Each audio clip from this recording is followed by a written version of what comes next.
and I have incredibly good news for you. Our next runner is all ready to go, so please bring lots and lots of love for Illegally Sam with Rebel Transmute, any percent.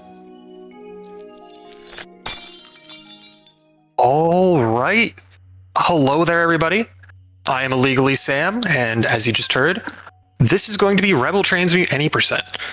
And I'm sure that everybody knows exactly what this game is. I don't have to explain it to anybody. It's the most famous game in the world.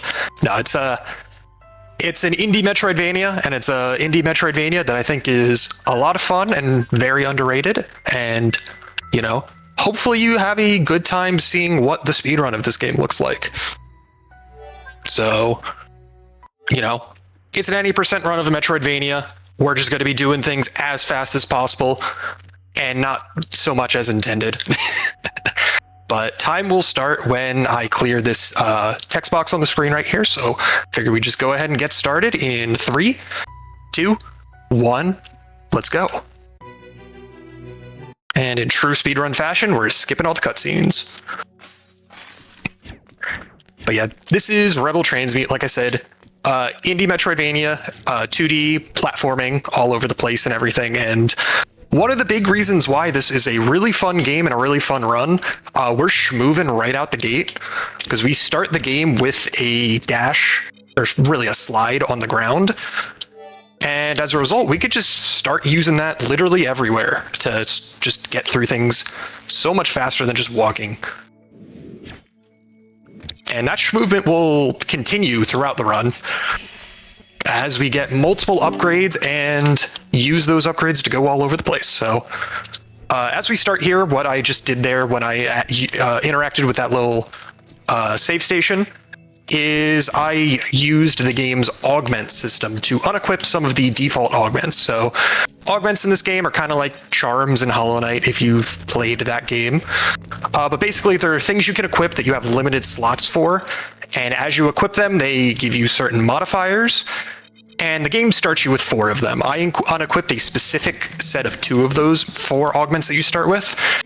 The 4 augments that you start the game with are the the thing that makes you actually know where you are on the minimap, your HUD, so actually being able to see the health in the top left-hand corner there, the ability to heal, which is the thing under my health in the top left corner there, and the last one is how death works in this game. So if you have that default augment equipped, you drop a health core when you die, which decreases your max health until you get back to where you died, or you could spend money to get it back instantly.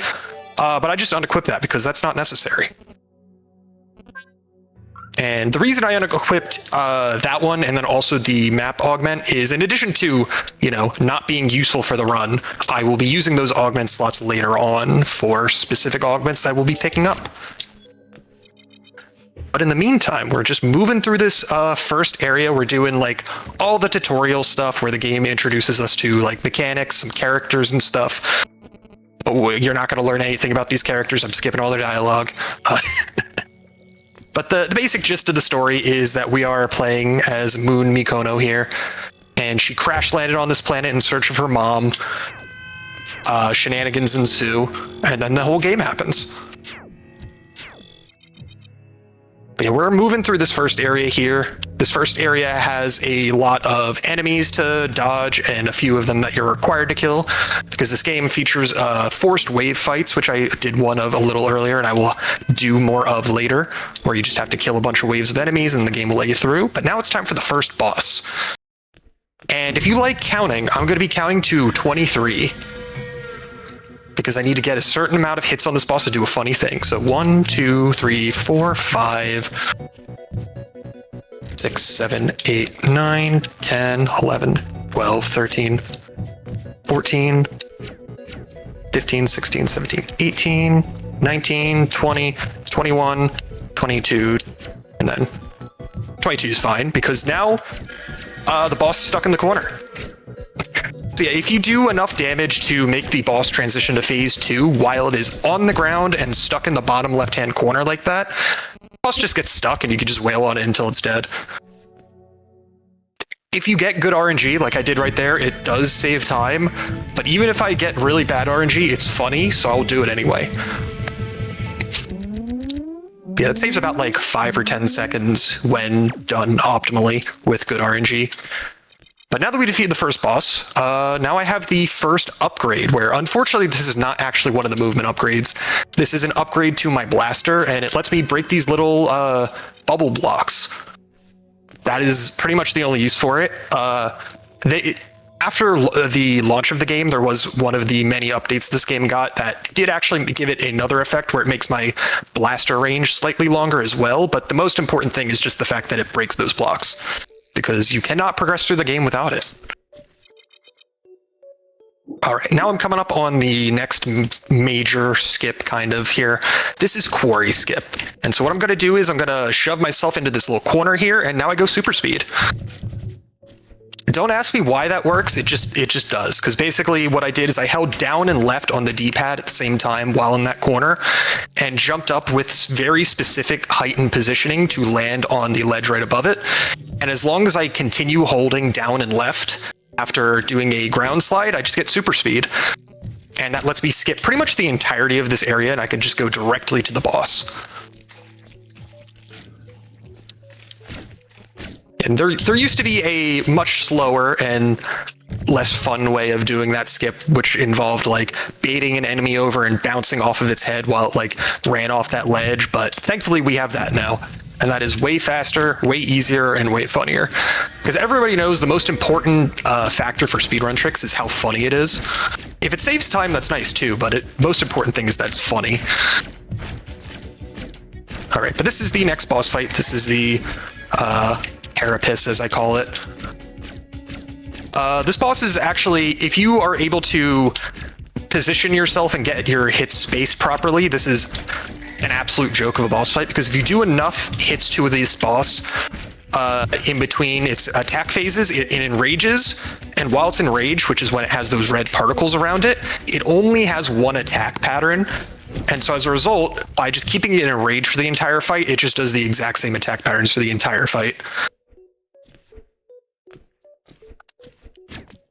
Alright, and then I'm going to collect some money here. This money will be important later. And now I am able to get my next upgrade. Because if you thought I was schmoovin' before, now's when the schmoovin' really starts getting going. And that'll just keep going until I get all of the movement upgrades that I will be picking up. But now I have an air dash. So in addition to the ground dash, I will be mixing in some air dashes to make sure I maintain as much momentum throughout the entire game as possible. How do we feel about an announcement? Go for it. I want to remind everybody that we are watching ICEBreaker, a rapid response fundraising marathon benefiting the Women's Foundation of Minnesota's Immigrant Rapid Response Fund. We're live all weekend through the end of Sunday, February 1st, coming together as a community in solidarity with those on the streets of the Twin Cities during ICE's occupation of Minnesota. Type !schedule in the chat to see the full schedule. If you'd like to donate, visit donate.mwsf.gg or type !donate in the chat. And we are still looking at some donations to unlock that Snufkin cosplay incentive for the Snufkin Melody of Moomin Valley run that is coming up in just over an hour. We don't have a whole lot of time to unlock that one, so please do get your donations in. We are so close, actually. We're at $121 out of the $250 that we are looking for to unlock that. So please do remember to click on those incentives when you're getting your donations in. Ooh, okay. I'm gonna play it safe and just hit these enemies a couple extra times so I could heal, because I kind of messed up the platforming in this room a little bit. Because I do only have that 4 max health there in the corner, and that will not change throughout the run. I will be stuck with 4 max health for the entire run, which most of the time is not really that big of a deal. It's like I know how to do most of these fights well enough to the point where even if I get low health, I know when to play it safe and not take too much damage, but there are definitely a couple fights where I need to be mindful of that. But the more important thing when it comes to health is making sure I have enough spark blood to heal. So spark blood is the little bar right below my 4 health pips in the corner there. And in order to fill up my spark blood meter, I need to hit enemies a certain amount of times. And without any augments equipped, because there is an augment that changes this, I need to do 6 hits in order to have enough spark blood to heal.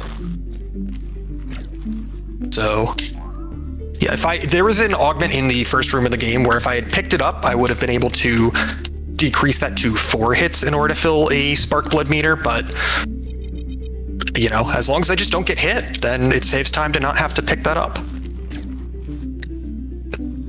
It's one of those things where if you're like just starting out with runs of this game, there's absolutely no reason to play things risky and skip that, because it only loses you like 5 or 10 seconds to go grab it. But I'm playing things marginally more risky. But this is a marathon setting, so I'm obviously not going to play things too risky. But part of the route here is that I do need to open up this fast travel station. This will be relevant in approximately like 30 minutes. It will not be relevant for a while, but it will be relevant. But yeah, thankfully, this game does have a really nice in-game timer. Or even if I don't have my splits up, I still have like a good indicator of how well I am doing or how not well I am doing. Usually it's the former. Yeah, but the in-game timer for this game is legitimately a really good speedrun timer. We use that in-game timer at the top there for leaderboard placements. And as a result, it makes things a lot easier when comparing between platforms that may or may not have like very slight differences in other ways. Because this game is on consoles and PC. I'm running on Xbox Series X because I want to, not because it is faster.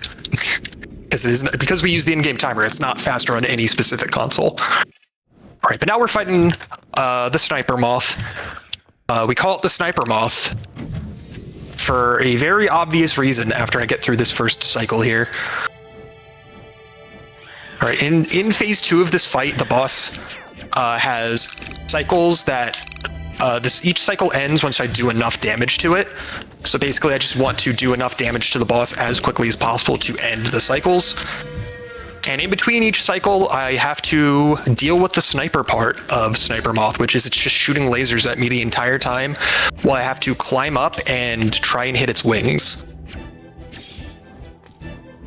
And it really is a sniper because those lasers are surprisingly difficult to dodge. Like, I will be taking some pretty abnormal routes from what you might expect with how the platforming is set up, specifically just because if I don't, then I will get hit. All right. And like I said, the fastest way to do this phase 2 here is 3 cycling the boss. There is no way to speed it up because, like I mentioned, the moth flies back up based on damage thresholds, so there is no way to over damage the boss outside of maybe getting like an extra hit while it's rising up. But this boss is deceptively very difficult because if you're not careful, you could just take a lot of damage like that. And in order to do some of these cycles as fast as possible, you're going to be doing a lot of damage boosting, which I will not be doing right now because I'm trying to play things safe. So I'm going to just let it fall and then get some hits in. Yeah, if I were doing PB attempts, I would probably be trying to damage boost the boss in order to get through that last phase a little bit faster. But I have gotten very greedy with that at times and died, and if I were to die here, I would lose approximately 4 or 5 minutes because I would have to do the entire lead up to that boss a second time. But thankfully, we got through without any major issues. And now we can get my next upgrade. And then I do die, but that is intended because this game has a forced respawn mechanic where you can just open the pause menu, force respawn, and then you'll respawn back at the last checkpoint that you used, which lets me warp back to here, which is where I was earlier in the run. And specifically, we used this checkpoint because it is a very good respawn point for the next several sections, where I will be using that forced respawn mechanic to come back here multiple times. But yeah, the upgrade that I got from the Sniper Moth is the bomb power-up, so now I have an additional projectile that I can use. The main thing that it's supposed to be used for is it's able to break those like pink blocks. And throughout these areas, there's a bunch of like moving platforms that are blocked off by pink blocks. And the way you're supposed to go through these sections is you're supposed to like do a bunch of platforming. You get up top, you realize, oh, hey, there's a moving platform here with blocked off by a pink block. That means I can break that pink block, and then I have a way to get back down or go back up later on in, you know, Metroidvania fashion. But because those blocks are always there, you could just kind of shoot up from down below while they're off screen and trigger those blocks early and just skip entire sections of this area, which is what I did in that previous room and did a couple rooms earlier as well. All right. But as I come up here, there's going to be one more room, and then it's time for the next boss. All right, this room's a little sketchy because of these floating, legally distinct Metroids. Yeah, those when you hit them, they fly in the opposite direction from the way you hit them and try to explode on you, and it is kind of annoying to dodge, but thankfully those ones were not too mean to me. But now it's time for Bloat Specimen. This boss is kind of annoying because every time you hit him, he gets knocked back. And depending on if he's light blue or dark blue, he'll have different amounts of knockback. And so I need to keep mind of which kind of color the boss is, so I know what kind of mechanics and physics he will have, while also keeping mind of all of the different attacks that he can use. Thankfully, once I do enough damage, he will always do this like spike attack where he spits out a bunch of spikes, and that's how I know I'm getting to certain damage thresholds, as well as the fact that is the easiest attack to heal during. All right, but now that he's done it 3 times, there we go. Took him out. Yeah, that boss could be very annoying depending on how he bounces and which attacks he decides to give you, but thankfully he was pretty nice that time. All right, and now we're coming up on the next upgrade. This next upgrade is kind of the bread and butter of sequence breaks in this game. Because while there is not any ice in this game, I will be breaking the intended completion experience, which is obviously what ice stands for. But yeah, now that I have the bounce, I can do a very not intended piece of tech called a super bounce.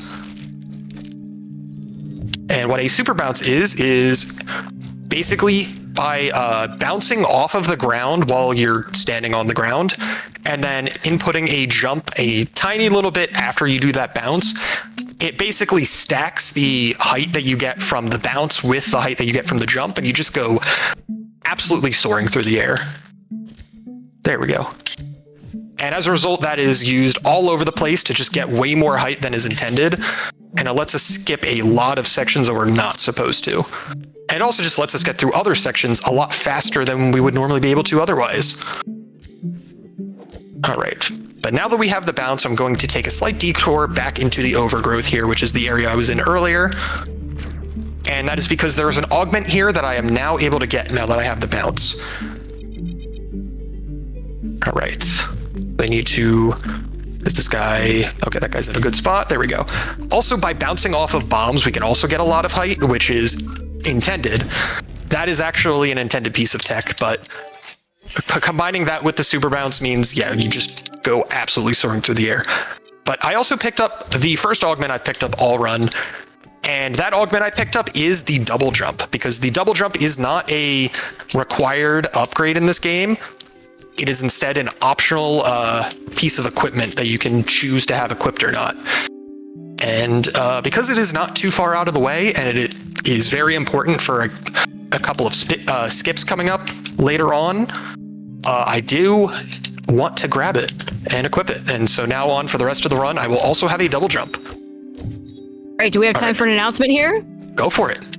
ICEBreaker is partnering with Tantrum Merch. Event t-shirts start at $28 and hoodies at $50 with stickers, blankets, and hardcover journals also available. $10 of every merch sale and 25% of sticker sales will be donated to the Women's Foundation of Minnesota's Immigrant Rapid Response Fund. Sales end February 6th, so get your merch now by typing !merch in chat or visiting tantrummerch.com/ICEBreaker. And the designs are really, really fantastic. There are two different designs. There is the logo that you have been seeing on all of our break screens, and then there is just an absolutely hilarious design of a whole lot of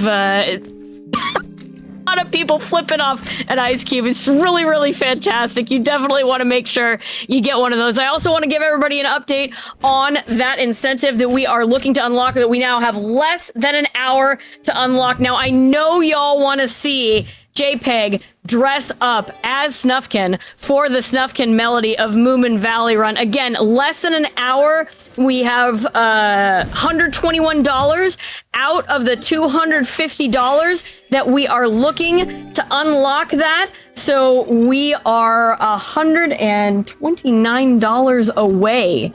It's not too much. I think we can do it. Chat, do you think we can do it? Please, please get your donations in. You can type !donate in the chat to get a link to donate right now. I believe in you, chat.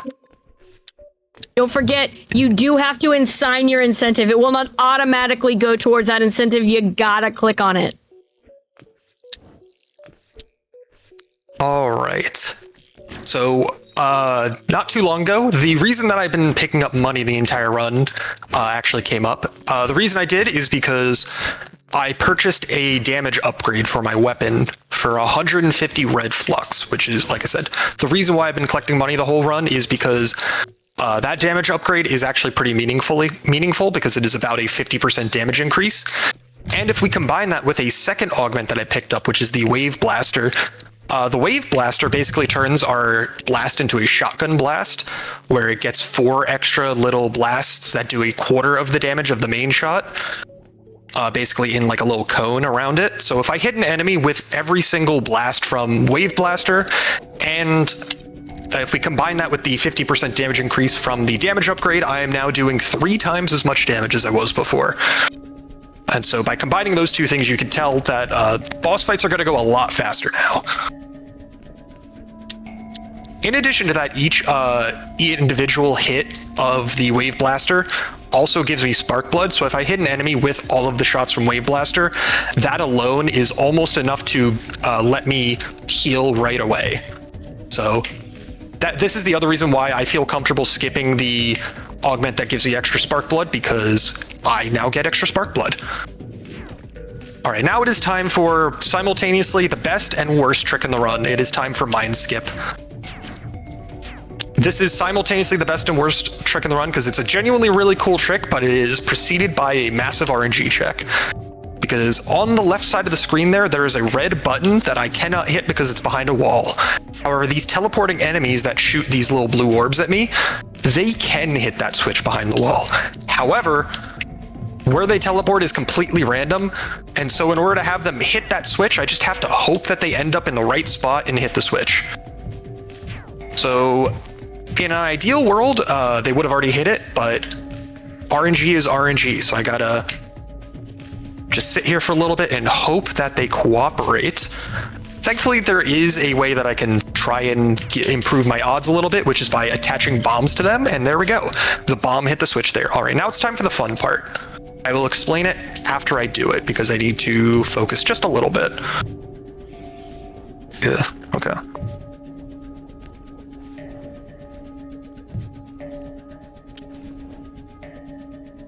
All right, so what's happening here is I'm attaching a bomb to a wall, and the way bombs work in this game is that if you are next to a bomb, they do give you momentum.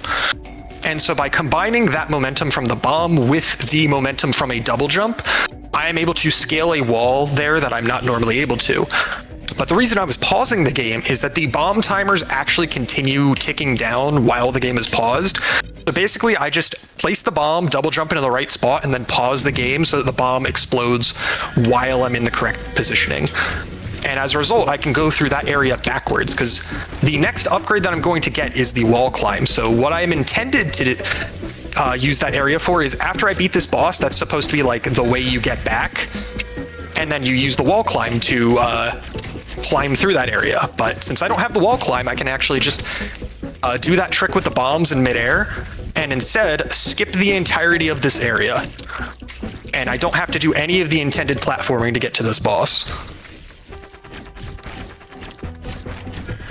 This saves enough time for that terrible RNG check to be worth it, unfortunately.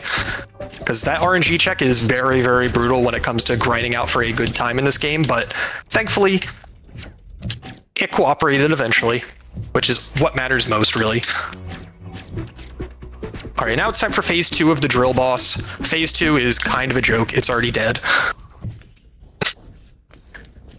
That is because this is a boss where it does not expect us to have 3 times the damage output that we would normally have here, with no upgrades and no wave blaster. So yeah, we just kind of completely shred it. But now we have the wall jump. And we are also going to force respawn. Because why climb our way back up when we could just go back to the last checkpoint that we were at? Alright, so now that we have pretty much our whole movement kit, after that last upgrade, it is time to actually start working on the objective for completing the game. So in order to complete the game, we have to go around the map, reactivate 3 subsystems, and then go fight the final boss. And so we're going to start working towards our first subsystem reactivation here, which is also in the mines, thankfully. Okay. I'm going to have to wait a little bit because I messed up a jump and then this guy got in the way. Okay, that actually worked out because I got bad RNG here, and by getting bad RNG, I would have had to wait anyway, so that doesn't matter. Because this section here is why I have the double jump, because in order to get to this section as intended, I would actually have a super dash ability, but that super dash ability is very far out of the way from where I want to go. And in addition to that, I would have to fight an entire extra boss, so we just don't get that, and thanks to having the ability of double jumping and then combining that with some funky movement in a few other spots, we're able to completely skip that ability. All right, but now we have to climb up a giant tower. At the top of this tower is another boss fight. Ooh, okay, that's unfortunate.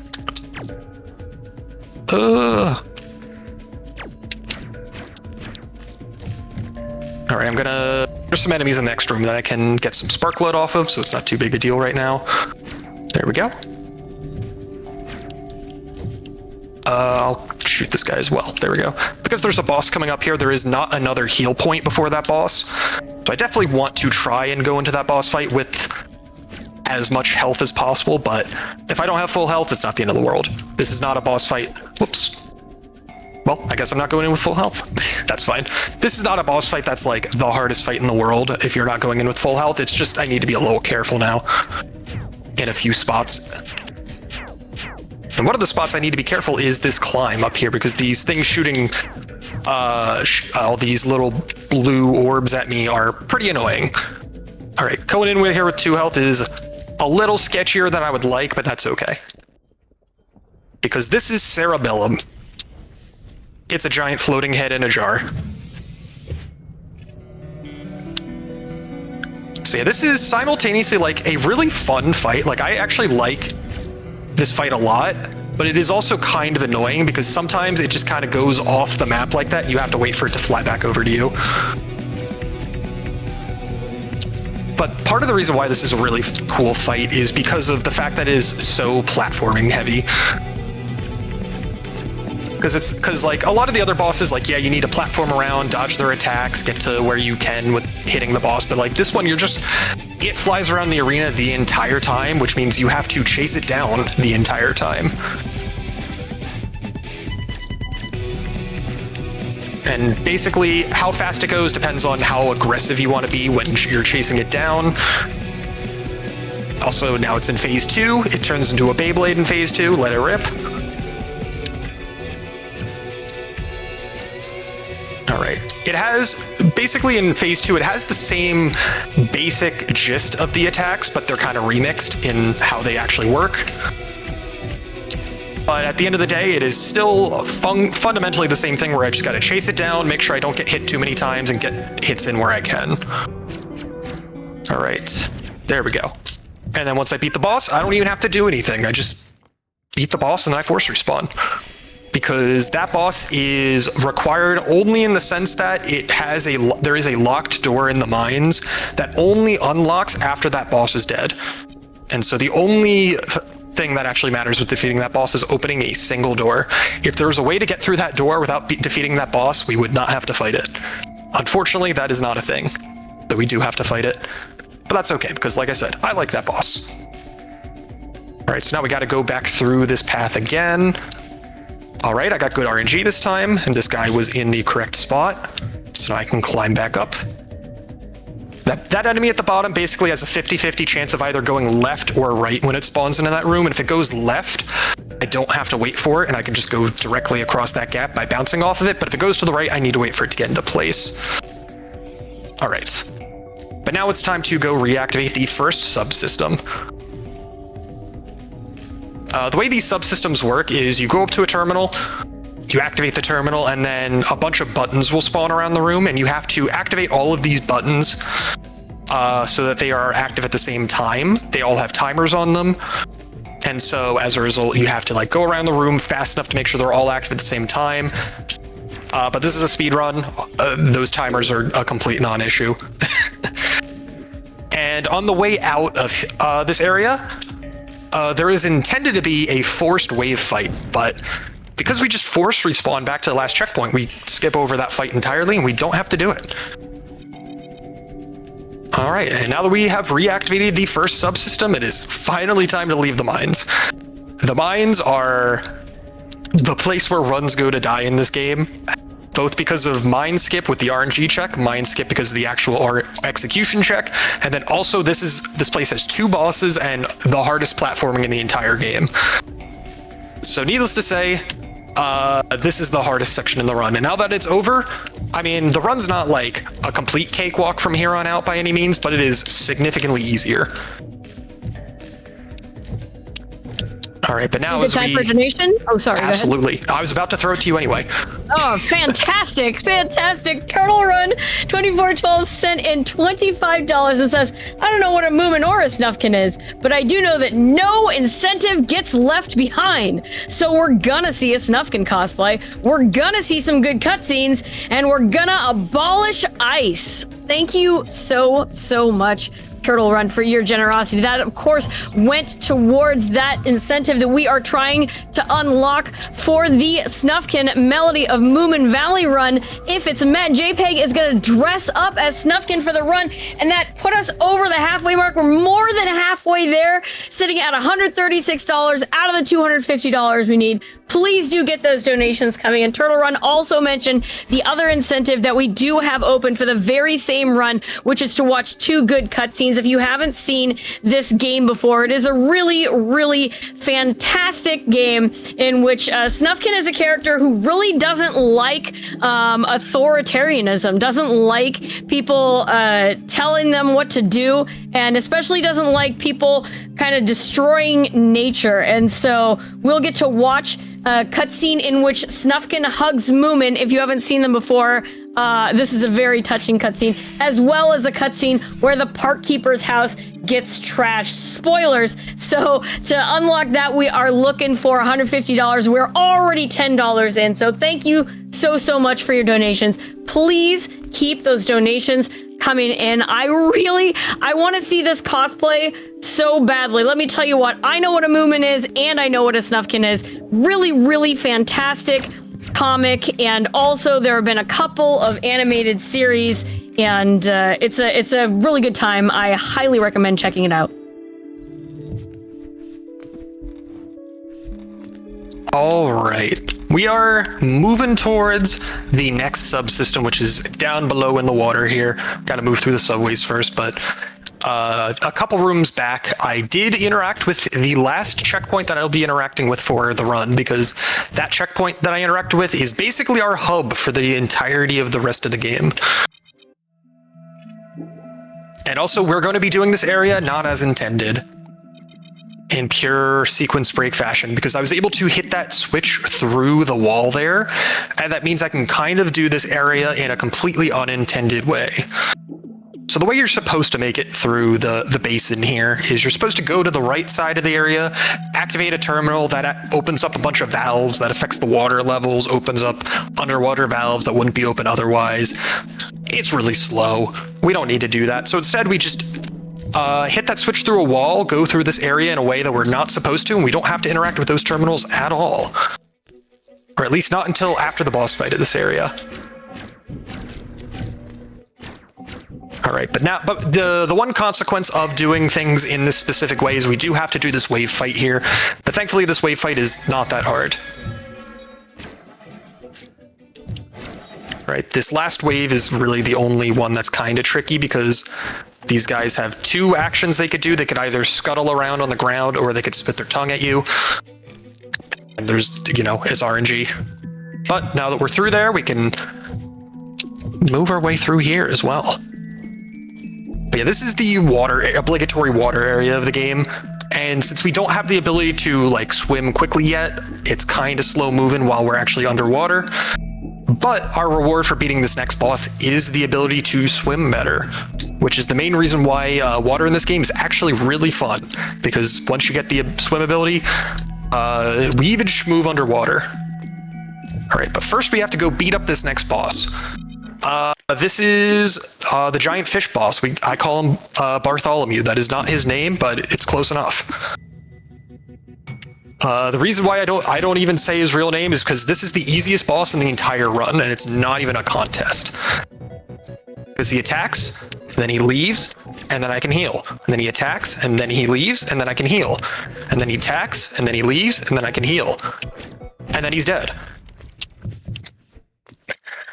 I don't know what the thought process was when making this boss, but he is a total joke. Like, even casually, like, that guy is not a challenge in the slightest. But I'm not complaining because it lets us get through things even faster. Now that we have the ability to swim, first we go through this room here. Whee! That is one of my favorite rooms in the game because by going into bounce but during a loading zone, you just basically start falling at full speed, even if you're underwater, and that makes you go through that room really quickly. All right. Also, I lied. We do have to interact with one terminal, but since it's after the boss, it's not that slow. Also, now we have the underwater dash ability. It basically turns us into a drill. And by combining that with our ability to regularly swim underwater, we can actually just completely ignore the recharge timer on the underwater dash, just continually do it over and over again.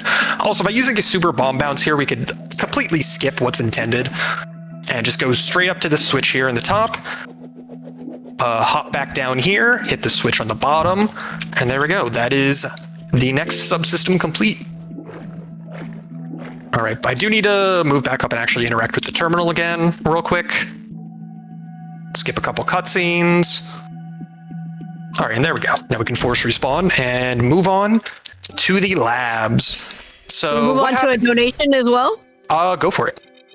All right. I have a $50 donation here from Cece who says, I want to see Snufkin say, fuck ice. You know what? I really want to see that too. It would be so amazing if we could put that into the game. That went towards the incentive that we are trying to unlock, that we have less than an hour to unlock. The Snufkin Melody of Moomin Valley Snufkin cosplay incentive. If we meet it, JPEG is going to dress up as Snufkin. We are so close. We are only $64 away from unlocking that incentive. So please, if you can afford to do so, please get your donations in to the Women's Foundation of Minnesota Immigrant Rapid Response Fund. You can type !donate in the chat to get a link to go and donate, and make sure you click on that incentive. We have one for the very same run also to unlock some cutscenes, good stuff, but we want to see that cosplay first. Please, let's do it. I believe in you. You can get it met by the end of this run. You have less than 10 minutes, though. You're running out of time. Because this run is rapidly approaching the end, because... You're gonna have to speedrun it. What can I say? You're gonna have to go fast, chat. You hear that, chat? You're on the hook for speedrunning during this speedrun marathon now. Alright, but now it's time for the labs. The reason we're here is... in the story, there is an AI that we picked up that's been helping us up until this point, but for various reasons, she has left us and we're on our own. And we're not able to reactivate the last subsystem without her. So now we have to figure out how to do that on our own. So that's why we're here at the labs. Just gonna play things safe, get an extra heal off. I should be fine. This room doesn't really have too much in here that can hurt me, but again, this is a marathon setting. I have no reason to play anything riskier than I need to. All right, but now that we're made it to the end of the labs here, we sit in this chair. We go into the network after skipping these cutscenes, do a super bomb bounce to skip the platforming here, because why would we do normal platforming? And there we go. Now we have the ability to go reactivate the last subsystem. Because we have the Synaptic Blade, which is a, unironically, probably the coolest item name in the game. All right, and if you remember, a full 30 minutes ago, when I activated that one fast travel station, this is where it comes in handy, because this is when I use it, because the last subsystem is in an area called the Arboretum. The Arboretum is actually somewhere that we briefly went through earlier, if you were paying close attention. But we're going to need to go back to it now that we have the ability to wall jump. And because we have the ability to wall jump, we can actually go there and do the required stuff that we have to there. All right, so this is like pretty much one of the last areas you're supposed to go in the game. This is also the place where you're supposed to get the super dash, because there is a giant worm boss several rooms away in the opposite direction that we're obviously not going to see.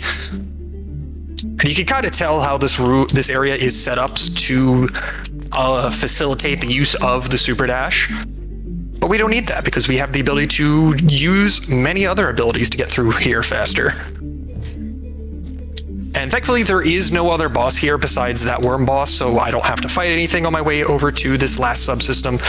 So we can just go directly to it, reactivate it, after skipping some dialogue. All right, but now we got 3 more of these buttons to press. I'm going to utilize my bombs to do so I can do it from slightly farther away. And there we go. But because we don't have Quirk, the AI here, we have to go into the terminal and reactivate things ourselves. And what that looks like is not doing it as intended. Because the way you're supposed to go through this area, there's like 3 giant yellow enemies that we're supposed to fight that'll like open the way to the exit. We can just super bomb bounce our way up here because the exit's always there. We just can't, we're not supposed to be able to reach it. And then right after that, we get trapped back in the network.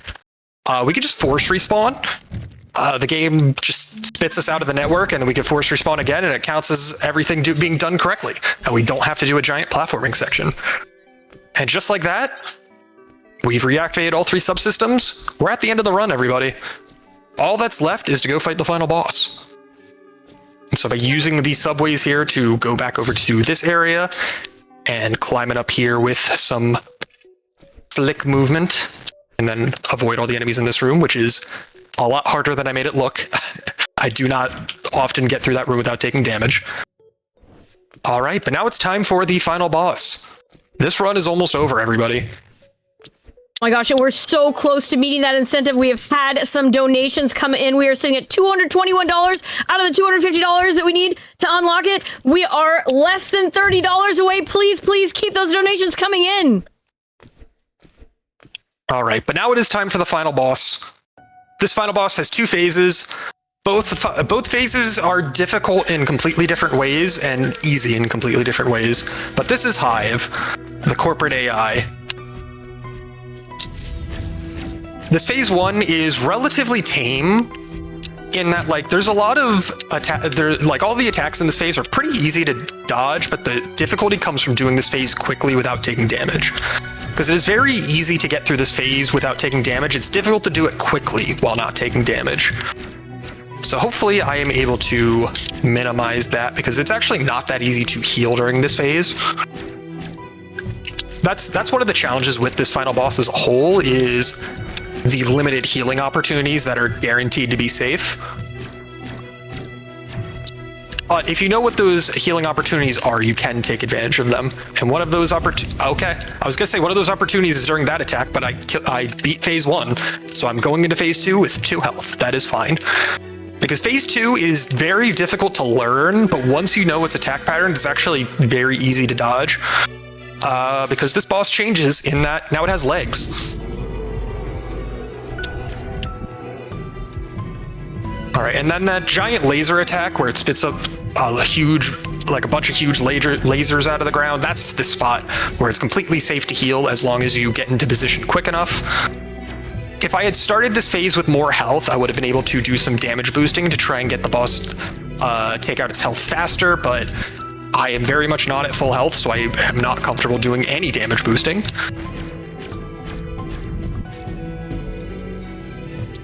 All right.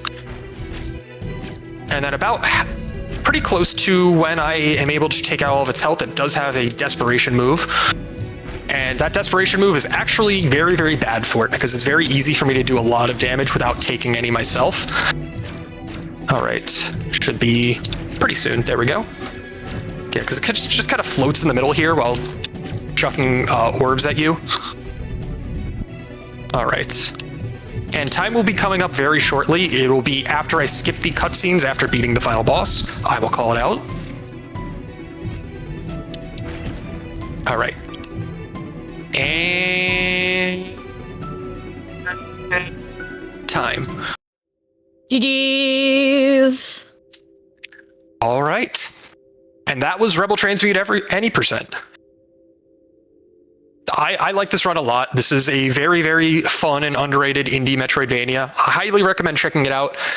Even if you don't want to speedrun it, I highly recommend checking it out casually. It's legitimately very, very fun. I backed it on Kickstarter actually many moons ago.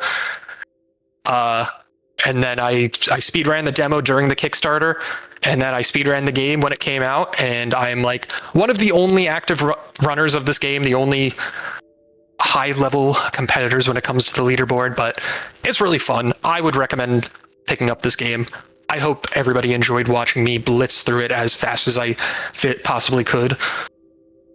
Also, I did. It was really, really fun. Please go ahead. Please go ahead with your shout-outs.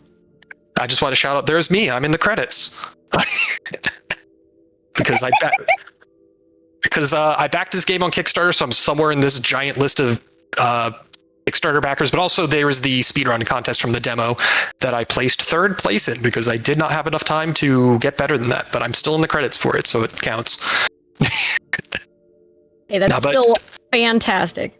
But yeah, shout outs to, the creator of this game, because this game was made by one person, which is a very, very impressive feat.